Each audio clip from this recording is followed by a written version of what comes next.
So it's the day before surgery, and I'm getting ready to get a PICC line in.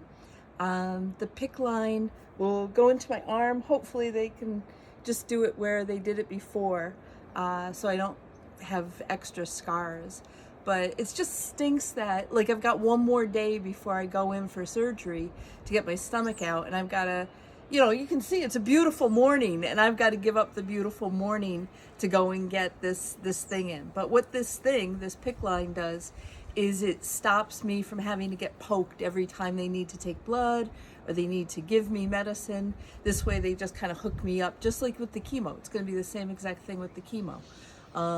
But there's just something about having that appliance on you that it's disconcerting. It's not that it hurts, it's just that it limits your range of motion a little bit, and it makes you aware, because every time you look down you see that thing. So I'm really, really happy that I'm only getting it in for the surgery, and then it's going to come out right afterwards.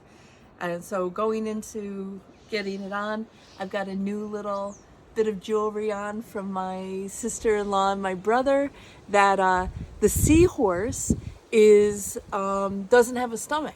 So it's like perfect. I've got a little, a seahorse kind of to keep with me as I get this in. Heading to the hospital for the big surgery. Okay, we are on the road to the hospital, and it's at Sparrow's Fart in the morning. They moved my intake time from 7, which is already kind of feels early on a winter morning, to 6:30. So we're ready for this. So, all right. Oh, yeah, that's good. I got you. Do you? Yeah. Okay. So it's let's have a conversation. Yeah, it's kind That'll be interesting. It's kind of crazy early in the morning, off to showtime, right? Yep. Finally. Got Gavin driving, and yes, my husband driving. Yes, ma'am. Jeeves is driving, and my brother is here as moral support for us both, and we're here as moral support for him too. Because it does feel like you're going for something like this, like big surgery, and it really isn't. It is a family thing. Yeah, you're not going through it alone, right? No, I feel totally supported, and I had a good night's sleep last night. We had a good dinner. We've been eating good dinners. It's the one time in my life I've been okay with, gaining as much weight as possible, is when you're going into surgery to remove your stomach tumor, because that's probably might be the last time you have a big burger all at once. So it was enjoying a big burger and fish and all sorts of different lovely meals. But now we're ready to go for showtime. I'm ready for this thing to be over. So here we are. It's showtime. It's Tuesday. We're actually here. We're 9 minutes away from the appointment. Yep, I've got actually 8 minutes. We're at Southern Cross Hospital. We didn't have to get here early, so I don't want to go in. But it's cold. But it's cold. So I'm willing to stand in a cold parking lot because I don't want to go in. Were you thinking about bolting? Yeah. She'll be back. Her wallet's here. All right. So how you feeling? Cold. Come on. We get it done with. We're ready to get it done with. Yeah. Let's do this. Let's do this. So I am here on day 3 after the surgery. I have my little tummy pillow to help me sit up. That's the hardest thing, is sitting up. But it's really important to do so that I don't get pneumonia. And I've got Gavin and Steve who are coming to visit. So that's definitely something I look forward to between my multiple naps. I'm taking fentanyl for the pain. So I've got this little thing, and if I start feeling pain, I just hit a button.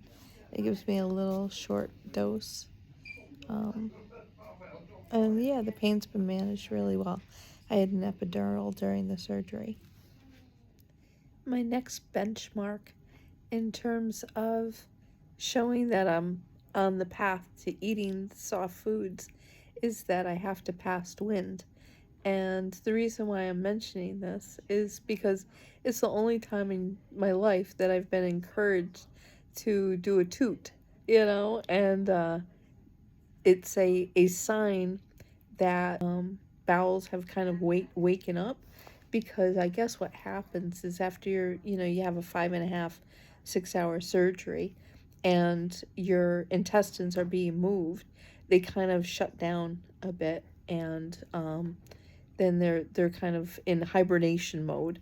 So that's the next big thing, is just getting them woke up enough so that they can pass wind. So that's the the reason why it's important to pass wind as another benchmark.